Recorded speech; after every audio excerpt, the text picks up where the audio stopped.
comme un coup de tonnerre qui frappe l'armée de l'air et qui provoque un tremblement dans l'armée de terre. Le tir à canon du ministre délégué à la présidence chargé de la défense vient de mettre fin à la course de marathon de certains élèves gendarmes. Ceux qui pensaient duper la vigilance des responsables de l'armée camerounaise viennent donc de faire un face-à-face avec le cortège de la rigueur du ministère de la Défense. Le patron de la Grande Muette a encore démontré qu'il ne badine pas avec l'honneur, la fidélité et la méritocratie dans ce corps de métier.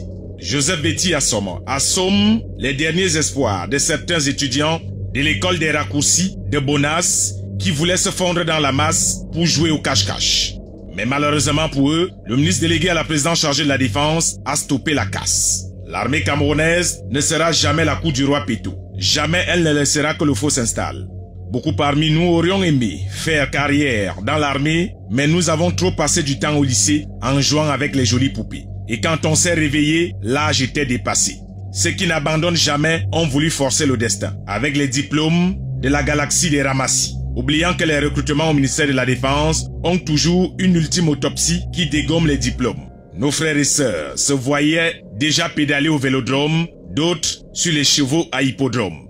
Disons-nous les vérités vivantes, il y a trop de diplômés au Cameroun. Pourtant, plusieurs d'entre nous étions à l'école des sons et des klaxons, et à l'université des commentaires et des photocopies. Tout le monde est docteur et professeur au Cameroun. Même l'académie commence à être frustrée de voir autant de grands profs. Pourtant, c'est du grand bluff. Mensonge d'État, n'ayons pas peur des mots. Plusieurs fréquentent sur Google, ils valident des UV sur Facebook et étoffent tous les jours leur CV sur WhatsApp. On entend dire qu'il est docteur en nécrologie et un autre professeur de rang magistral de Dorsel Afrique. Jouez avec mon code promo FEBIA237 et gagnez 200% de bonus. Des soutenances de thèse de doctorat en pleine nuit et dans les bruits, pendant que certains sont endormis, dans des amphis transformés en boîtes de nuit ayant pour membres du jury des bouteilles de whisky. Et quand l'académie commence à se plaindre, ils disent que ce sont des jaloux, dénonçant au passage, à leur goût, des ennemis du savoir. Et aujourd'hui qu'ils sont dans les ennuis, ils organisent tout le temps les messes de minuit. Les services du ministère de la Défense s'inquiétaient eux-mêmes de voir autant de jeunes, 21-23 ans, sur du papier avec des mollets et des muscles de 43 ans. Des enfants avec des shorts bombés, effrayant parfois leur chef 2FES.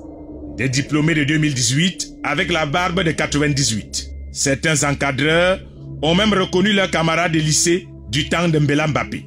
Des BPC série C, des CAP en aéronautique mystique, des probatoires de pourboire, des General Certificate Ordinary Level option théologie et des licences en droit obtenues pour certains à Polytechnique.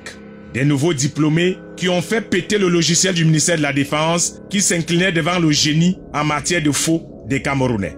Aujourd'hui, tout le monde joue les moralisateurs et le plus ironique, c'est de voir certains fonctionnaires et autres agents de l'État faire des commentaires alors qu'ils savent eux-mêmes qu'ils ne doivent leur place comme agents de l'État que grâce à la mafia des faux diplômes. Si un jour certains rêvent que le Premier ministre, chef du gouvernement, a ordonné la vérification systématique des diplômes dans les ministères et les entreprises publiques et parapubliques, beaucoup ne se réveilleront jamais de leur sommeil. Et si la mesure venait à s'étendre auprès des membres du gouvernement, certains ministres, 10 ministres DP éviteront des interviews visées et apprendront à rester dans leur couloir. Et comme on dit chez nous au Cameroun, on se connaît en détail.